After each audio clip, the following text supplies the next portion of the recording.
जय श्री माता जी। आज सुबह के ध्यान सत्र में उपस्थित सभी साधकों का हार्दिक स्वागत है। कुंडलिनी चढ़ाकर बंधन लेते हैं।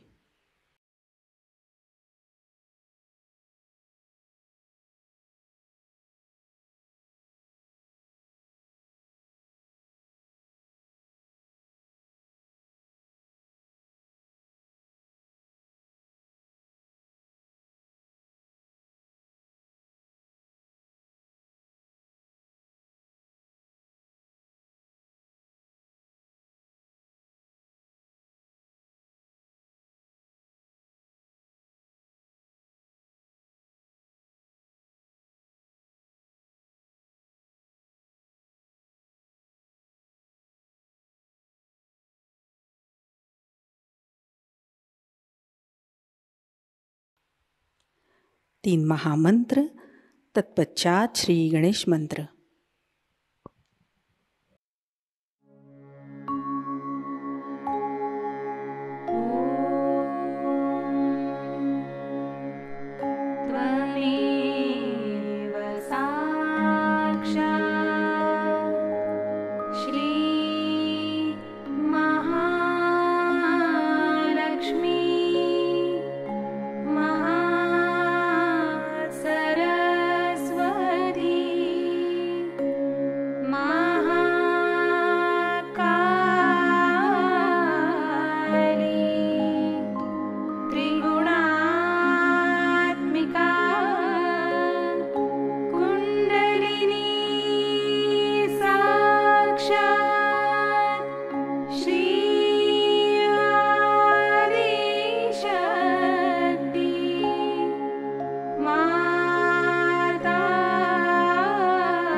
अपने चित्त को सहस्त्रार पर लाते हैं।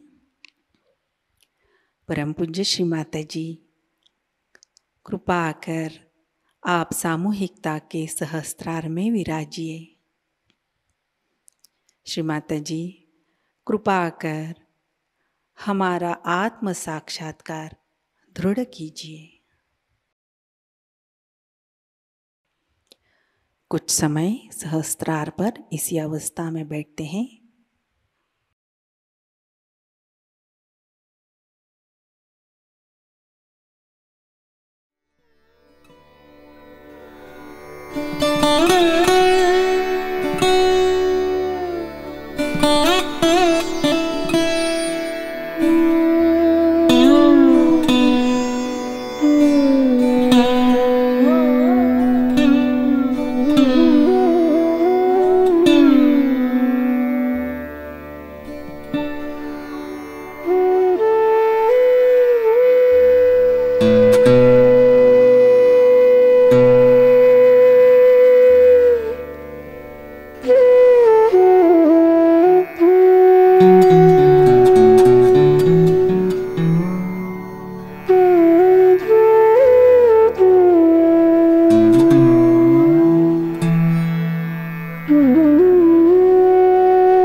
चित्त को सहस्त्रार पर ही स्थिर करते हुए हम अमृतवाणी ग्रहण करते हैं। यांना सांगत होते की आज आपण गणेशाची पूजा करूया। गणेशाचं फार महत्त्वाचं कार्य आपल्या शरीरात होतं, म्हणजे मन, बुद्धी आणि शरीर सगळ्या गोष्टींवरती ताबा म्हणजे गणेशाचा। आणि गणेशाने जे आपल्याला विशेष दिलेले आहे दान, ते म्हणजे सुबुद्धीचं आहे। सुबुद्धी जी आहे ती मागून मिळत नाही। कोणी म्हटलं की मी तुला सुबुद्धी देतो तर कधीच मानलं नाही पाहिजे।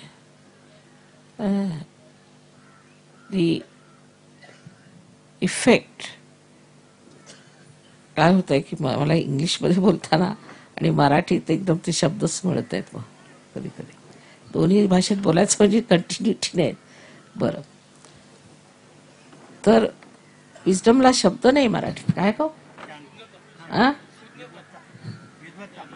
नाही, विद्वत्ता नाही, शहाणपण पण म्हणतात, म्हणून ते इंग्लिशमध्ये स्लिप होते मी। सुज्ञता, सुज्ञता जरा गंभीर शब्द आहे। बरं, त्याला आपण सुज्ञता म्हणतो, सुबुद्धीपेक्षा सुज्ञता। त्या सुज्ञतेला आपण आपल्यामध्ये अंगामध्ये बांधलं पाहिजे। ते बाणायचं कसं, तर वर्तमान काळात राहायला शिकलं पाहिजे, हे मी शिकवते। आता वर्तमान काळात ह्या वेळेला आपण इथे बसलेलो आहोत, ही पूजा होते, तर ह्या ठिकाणी आपण बसलेलो, तर ह्या वेळेला सुज्ञता काय हे की आता पूजा होते, पूजा करायची। पण ह्याच वेळेला आपण जर विचार केला पुढचा की आता मला बस मिळेल की नाही, मग घरी जेवायला मिळेल की नाही, की काहीतरी असं झालं तर माझं जाणं झालं नाही तर, किंवा माझं मुलाचं असं, हे जर आपण विचार केले तर पूजा तुम्हाला लाभणार नाही। भूतकाळाचा विचार केला, हे असं झालं तर, तसं झालं तर, हे असं काही केलं तर मग परत घोटाळा होणार। तर हा जो सुज्ञपणा आहे, हा सुज्ञपणा आपल्यामध्ये बांधला पाहिजे। आणि ते बांधण्याची एक पद्धत आहे की प्रत्येक वेळा आपण कुठे असलो तरी आता मी वर्तमानात आहे की भूतकाळात आहे ते पाहायला पाहिजे। कारण भूतकाळ हा संपलेला आहे आणि भविष्यकाळ काही समोर नाही। त्या सुज्ञतेमुळे मी अडकले होते. सुज्ञता म्हणता येईल म्हणा, पण तरी सुज्ञामध्ये काय आहे की काय हो, थोडंसं गहन आहे. नाही, समय त्याच्यात पुष्कळ गोष्टी आहेत. आता इंग्लिशमध्ये एकच शब्द आहे की विजडम, पण आपल्या मराठी भाषेत त्याला सुज्ञता म्हणता येईल, सुबुद्धी म्हणता येईल, समय सूचकता म्हणता येईल, किंवा दक्षता म्हणता येईल. दक्षता म्हणता येईल, दक्षता म्हणजे असे अनेक शब्द त्याला आहेत. आणि ते सगळे एका गोष्टीने आपल्याला सहज साध्य होतात जर आपण वर्तमान काळात राहण्याची व्यवस्था केली तर. आता मी असं ऐकलं की ते भयंकर भांडणं करतात लोक. भांडणं होतात. का होतात? कारण तुझ्या बापाच्या ह्यानी मला मारलं होतं म्हणून मला भांडायला लागलं. आता तो बापही मेला आणि त्याचाही बाप मेला. आता तुम्ही आता समोर, आता ते बापाचं कशाला काढत बसले? नाहीतर तुला मी मारीन, तुला मी ठोकीन, असं काहीतरी भविष्य काळाचं बोलत राहायचं. आत्ता ह्या वेळेला मी काय करणार आहे? तू माझ्या समोर आलास, ह्या वेळेला मी तुझ्याशी काय करणार आहे तो विचार नाही. काय केलं पाहिजे या वेळेला? त्यावेळेला जी समय सूचकता येते, ती समय सूचकता जी आहे ती खरी. त्यावेळेला लगेच लक्षात येईल की बाबा आता हे भांडण मिटवा, यावेळेला आता नको, चांगला चान्स आहे, संधी मिळाली. ही संधी मिळाली असं म्हटलं की एकदम मनुष्याच्या डोक्यात येतं केवढी मोठी संधी आहे. इतक्या आपल्या बापदादांची भांडणं सगळी संपली एकदाची. उगीच कोर्टाच्या कचेऱ्या कशाला, हे कशाला, ते कशाला, संपवा. ही जी एक सुबुद्धी आपल्यामध्ये येते त्या समयक सूचकतेला, त्यालाच आपण इंग्लिशमध्ये विजडम म्हणतात. पण विजडम मध्ये अनेक अर्थ आहेत. ते आपल्या भाषेमध्ये, मराठी भाषेला ना, प्रत्येक ह्याला पर्याय म्हणजे 10 असले पाहिजेत. ही अशी आपली भाषा फार समृद्ध भाषा आहे. त्यामुळे एक शब्दात नाही सांगता येत. पण तरी सुद्धा त्या समयाला जागृत असणं, त्या वेळेला जागरूक असणं हे फार जरुरी आहे. इतर पुष्कळशा गोष्टी आहेत. आता समजा मला घरून निघायचं आहे, तर मी असा विचार करायचा की आता मला जायचं आहे, मला काय काय पाहिजे, तिथे मी राहीन रात्रीचं, मला काय पाहिजे, बस त्यावेळेला. पण काय होतं, त्यावेळेला लक्षात ते घेत नाही, त्यावेळेला दुसराच विचार. आणि मग मोटारीत बसल्यावर मग लक्षात येतं की अरे ते राहिलं, हे राहिलं, ते राहिलं. तर ही जी एक समय सूचकता आहे, ही जी सुज्ञता आहे, ही आपल्यामध्ये बांधण्यासाठी आपण आता वर्तमान काळात राहायला शिकू. शिवाजी महाराज झाले ते फार मोठे होते, पण ते वर्तमान काळात राहत होते, आपल्यासारखं नाही त्यांचं. आता आपण म्हणत आता शिवाजी महाराज, आता आपण शिवाजी महाराजांना मानतो, पण आपल्यामध्ये ह्या वर्तमान काळात आपल्यामध्ये शिवाजी महाराजांचे कोणते गुण आलेत? ते काय दारू प्यायचे का? पहिली गोष्ट. त्यांचं वागणं कसं होतं, त्यांचं चरित्र कसं होतं, तसं आम्ही त्यांना मानतो, पण त्यांचं चरित्र ह्या वर्तमान काळात आता ह्या आयुष्यात आमच्यात आलंय का? काहीतरी मागच्या गोष्टीचं आपलं महात्म्य गुण बसायचं, त्यांनी काही फायदा होणार नाही. महात्मा गांधी झाले, पुष्कळ झाले. आपल्या देशात फार मोठे मोठे कमळं निघाली असं म्हटलं पाहिजे, पण डबकच आहे ना अजून, बाकी सगळं डबकच आहे. तेव्हा आपण आता डबक्यात आहोत की कमळात आहोत हे पाहिलं पाहिजे. ह्या वेळेला आपण कुठे आहोत हे पाहिलं पाहिजे. ही पाहण्याची सुबुद्धी जोपर्यंत येणार नाही तोपर्यंत गणेश तुमच्यात कार्य करीत नाही. गणपतीचं एक लक्षण सांगितलेलं आहे की तो तुम्हाला सुज्ञता देतो, सुबुद्धी देतो. कुठे दिसते का तुम्हाला सुबुद्धी? तिकडे त्या गणपतीच्या समोर बसूनच भांडतात लोक. मग त्या गणपतीच्यासाठी मग त्याच्यात पैसे खातात, हे करतात, ते करतात. म्हणजे सुबुद्धी नाहीच. म्हणजे गणपती आहे कुठे तिथे? नुसता गणपती करून ठेवलेला आहे.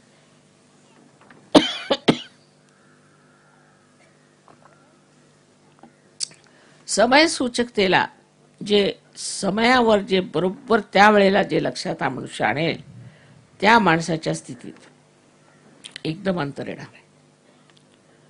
हे करून बघा तुम्ही. आणि वर्तमान काळातच तुमचं जी वाढ होणार आहे ती होणार आहे. आता फूल आहे, फुलाची वाढ भविष्यात होते की भूतकाळात होते?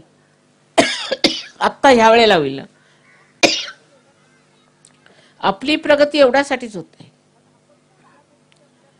कारण आपण पुढच्या गोष्टींचा विचार करतो किंवा मागच्या गोष्टींचा विचार करतो, पण सद्यकालीन आपण विचार करत नाही. सद्यकालीन आता काय स्थिती आहे आपली ते पाहिलं पाहिजे.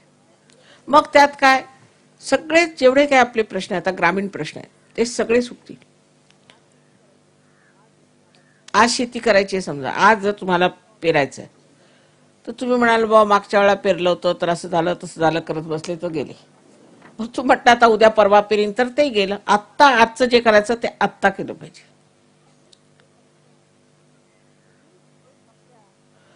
तर ही एक आपल्या भारतामध्ये एक टूम आहे की गेल्याचं फार गापोवाडे गात राहायचं. अमके झाले तमके झाले. अरे तुम्ही काय, तुम्ही कुठे आहात? सहयोगामध्ये फारच आवश्यक आहे की माताजीने आम्हाला जागृती दिली. मग त्याच्या पुढे काय? पुढे झालं आता जागृती दिली, आता बसलो होतो आम्ही, आता दुसरे धंदे करायचे. आज आता काय करायचं मला त्याच्यासाठी असा विचार डोक्यात आला तर तत्क्षण तुम्हाला फायदा होणार आहे त्याचा. आता पुष्कळांना जागृती झाली, पुष्कळांना त्याचे लाभ झाले, चमत्कार पाहिले, हे झालं. पण विसरून जातात की मला जागृती झालेली आहे. प्रत्येक क्षणाला मला जागृती झालेली आहे, या क्षणाला सुद्धा मला जागृती झालेली आहे असं लोकांच्या लक्षात राहत नाही. मग तसंच बघायला लागतं. परवाच एक गृहस्थ आले, त्यांना जागृती दिली होती, चांगले पार झालेले सगळं काय. तर मला म्हणे मला माताजी आजकाल फार भीती वाटते. अहो म्हटलं तुम्ही सहयोगी, तुम्हाला कसली भीती, तुम्ही विसरले का? अरे हो खरंच विसरलो म्हणे, मी पार झालो तो मला काही व्हायला नको. काय म्हणाल ते तुमच्या समोर असताना सुद्धा, कारण तुम्ही विसरला आणि तुम्हाला तेच मागचंच आठवतं जे तुम्ही बेकार होता म्हटलं पाहिजे, जेव्हा तुम्ही नालायक होता, जेव्हा तुम्हाला काही समजत नव्हतं, जेव्हा तुम्ही अज्ञानी होता किंवा जेव्हा तुम्ही अंधारात होता किंवा परमात्माचा प्रकाश तुमच्यात आला नव्हता, त्यावेळची गोष्ट ती कशाला आता चालवायची पुढे? ते संस्कार कशाला पाहिजेत? अजून येतोच. आता गावात गेलं, खेडेगावात की सगळ्यांना पार केल्यावर मग पायावरती यायचं. कशाला? मी कोणी दगडाची मूर्ती तर नाही की 100 लोकांना माझ्या पायावर घेईन. पायावर येऊ नका, बरं मग पैसे ठेवू ना, 10 पैसे ठेवले. अरे म्हटलं माताजी पैसे नाही घेत, बरं 25 पैसे घ्या. त्यांना समजायचंच नाही की आज सद्यस्थिती काय आहे आणि त्या सद्यस्थितीमध्ये माताजी पैसे घेत नाहीत आणि कोणीही देवाच्या नावावर पैसे द्यायचे नाही. पण ते डोक्यातच घुसणार नाही. असं कसं माताजी, सगळे सांगतात आम्हाला तुझी आई मेली, मला एक गाय दे म्हणून, आणि तुम्ही कसे आमच्याकडनं पैसे घेत नाही? हा धर्मभोळेपणा हा सुद्धा आता सोडला पाहिजे. आणि तो कसा सुटणार? कारण धर्म तुम्ही जो शिकलेला आहात तो चुकीचाच शिकला. तुम्ही ज्याला तुम्ही धर्म म्हणता तो चुकीचा शिकला, कारण तुम्ही धर्म विकत घ्यायला निघाले आणि विकणारे आहेत. धर्म विकता येत नाही आणि विकणारे आहेत आणि तुम्ही विकत घेता. म्हणजे हे तिन्ही गोष्टी चुकलेल्या आहेत. सद्यस्थितीमध्ये तुम्हाला रिअलायझेशन झालेलं आहे, तुम्हाला आत्मसाक्षात्कार मिळालेला आहे. आता आत्म्याच्या बलावर काय ते करायचं ते करायचंय. ते सोडून तरी ते शेवटलंच मागचंच ते आमचे संस्कार आहेत माताजी. वा. तर रस्त्याने एक दगड मांडला, त्या दगडामध्ये शेंदूर घातला, अमुक तमुक, बसले तिथे. चला 2 पैसे घाला, 4 पैसे घाला, देवाला घाला, चालले. आता तिथं कोणी निघाला मनुष्य तर बा देवच आहे, द्या 2 पैसे. अरे तुम्ही सहयोगी, तुम्ही कशाला देता? आता माताजी असं आहे ना, आम्हाला संस्कार आहेत, कसले कुसंस्कार आहेत, कशाला देता त्या देवाला? तो काही देव आहे का? कोणी दगड मांडायचा तो काही देव आहे का? पण ह्या सगळ्या ज्या आपल्या जुनाट ज्या आपल्यामध्ये गोष्टी आहेत त्या काढाव्या लागतील. त्या एकाच याने निघतील की आज सद्यस्थिती काय. हा, नाही तर म्हणतील माताजी आम्ही रामाला मानतो. अरे आता राम नाही तर आता मी आहे, माझं ऐका. रामाला कशाला मानायचं? कारण राम खिशात घालता येतो. राम कसे वागा, दारू पिऊन यायचं म्हणे मी रामाचा भक्त आहे. वा वा, काय विचार. कारण राम काही विचारणार नाही, पण माझे भक्त झाले तर विचारीन मी, म्हणून घाबरायचं नको. माताजींची भक्ती नको, कारण माताजी आता जिवंत आहेत ना, मेल्यावर बघू. जिवंत आहे तोपर्यंत मानायचं नाही, कारण जिवंत माणसं विचारतात ना, फैलावर घेतात की का बा तू असं कसं का वागलास, कळलं का. तर हे ग्रामीण भागातलं जे काही आपलं आहे जुनाट पद्धतीचं, त्यातलं किती सत्य आणि किती असत्य ते सहजगात तुम्हाला येऊन कळेल. आणि त्यामुळे झालंय काय, इतकं आपण कुजलो आहेत असं समजलं पाहिजे. जुनाट नाही, कुजून गेलोय. तेव्हा आपल्या ज्या काही कल्पना आहेत, आपल्याबद्दल ज्या आपले विचार आहेत धर्माबद्दलचे, ते सुद्धा एकदा असे पादळून पाहायला पाहिजे. बरं, हे सुटलं तर मग दुसरं आहे की आता आम्ही मॉडर्न झालो. असं का, म्हणजे काय मॉडर्न झाले म्हणजे काय, डोक्याला आम्ही तेल लावणार नाही, मॉडर्न झालो ना. मॉडर्न झालो म्हणजे काय, काहीतरी वाह्यात गाणी गायची, गणपती समोर जाऊन घाणेरडे गाणी म्हणायची, काय म्हणायचं, तर मॉडर्न झाले ना. मग म्हणायचं आम्ही देवालाच मानत नाही, हे मॉडर्न झाले. म्हणजे एक ते त्यांनी गेले आणि एक ह्यानी गेले. ह्याला कारण काय की आजकालची मुलं बघतात की आपले आई वडील वेड्यासारखे चालले आता, हरी हरी हरी हरी टाळकुटत, जन्मानुजन्म हे केलं, पण काय मिळालं ह्यांना, रोजचे जातात त्या वारकरी पंथात. किती मी समजावून सांगितलं बाबा, आता वाऱ्या बंद करा, घ्या, त्याच्यासाठी वाऱ्या करत होते ते घ्या, ते समजतच नाही त्यांना.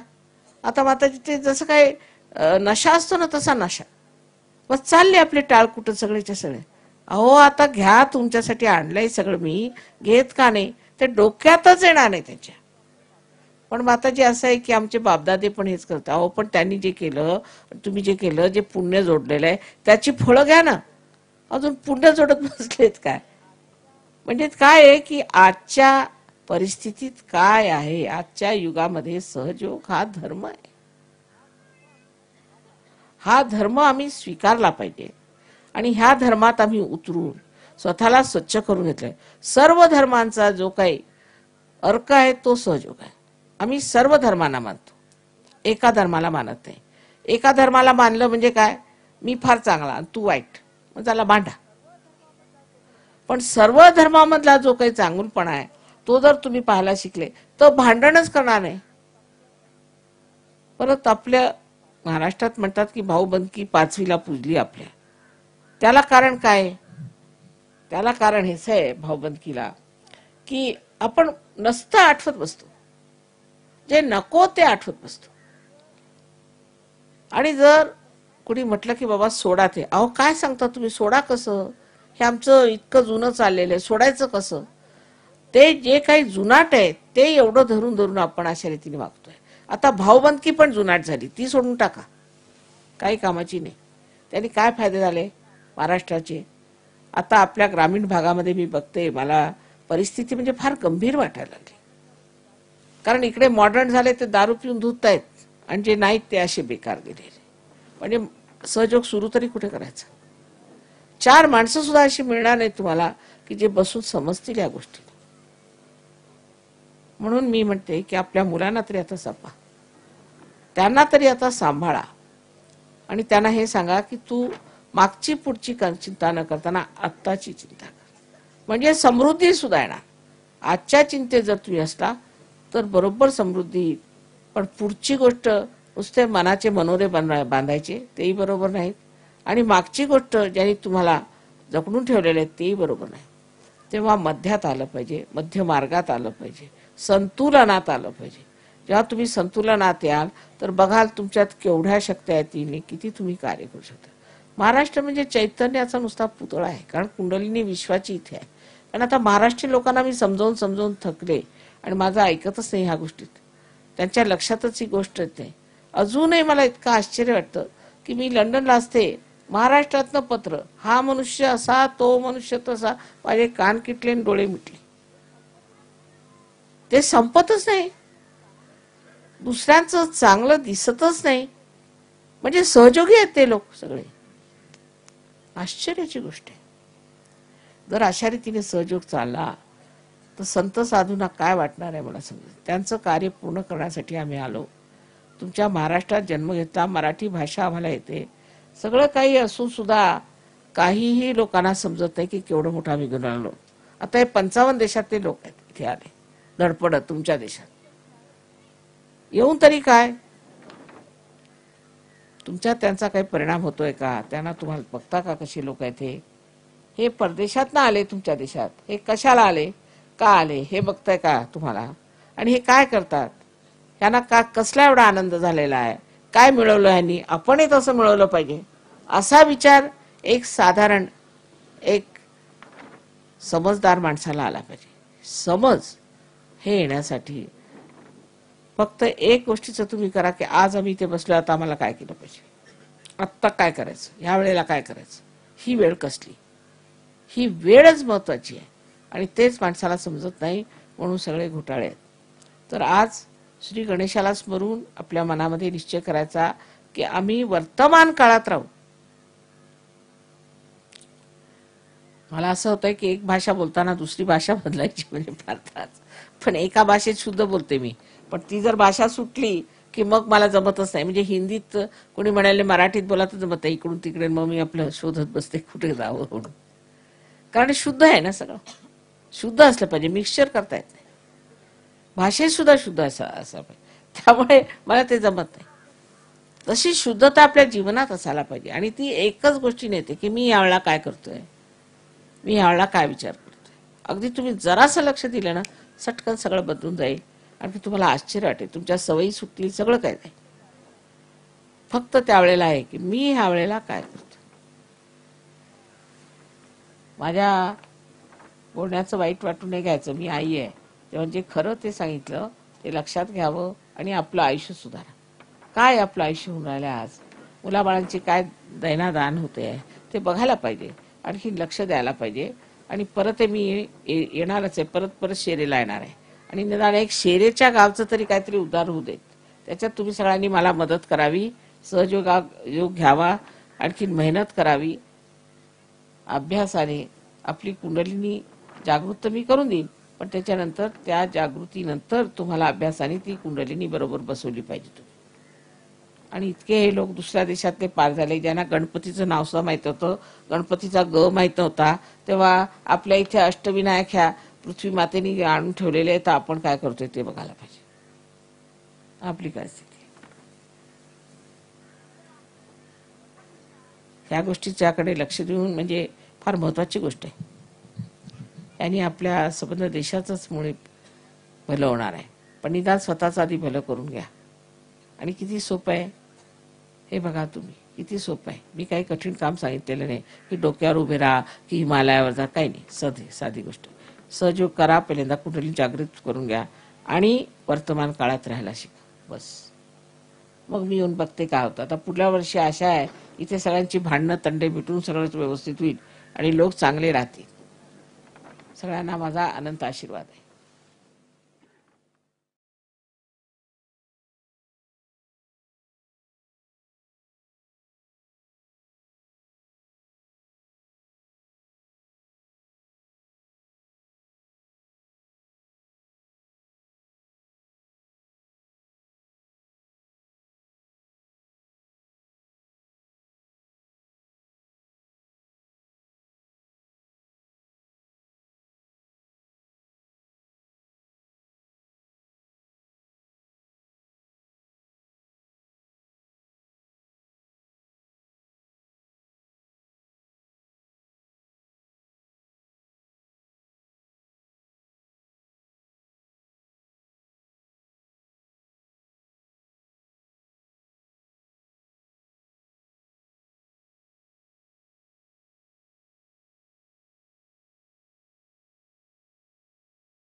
जय श्री माताजी. श्री माता जी के पावन श्री चरणों में हम प्रार्थना अर्पित करते हैं।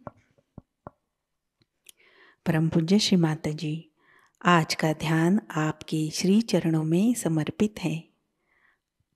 आज की अमृतवाणी में आपने जो ज्ञान हमें प्रदान किया, सामूहिकता आपकी ऋणी है। परम पूज्य श्री माता जी, कृपा कर हमें निरंतर संतुलन में रखिए, जिससे हम हमारे धर्म पर खरे उतरे। आपकी कृपा से हमारे अंदर आध्यात्मिक समझ प्रस्थापित हो। आपकी कृपा में हमारी सुबुद्धि का उपयोग सहज कार्य के लिए हो। माँ, कृपा कर हमें उदार व्यक्ति बनाइए। हमें उत्तम संभाषण कौशल्य प्रदान कीजिए, जिससे हम सामूहिक बन सके। श्री माता जी, आज के ध्यान सत्र में अगर हमसे कोई गलती हुई हो, प्रार्थना करते हुए भी कोई गलती हुई हो, कृपा कर हम सबको क्षमा कर दीजिए। हमारी प्रार्थनाओं का स्वीकार कीजिए और हमें आशीर्वादित कीजिए। आपके श्री चरणों पर कोटि कोटि प्रणाम, अनंत कोटि प्रणाम। जय श्री माता जी। कुंडलिनी चढ़ाकर बंधन लेते हैं।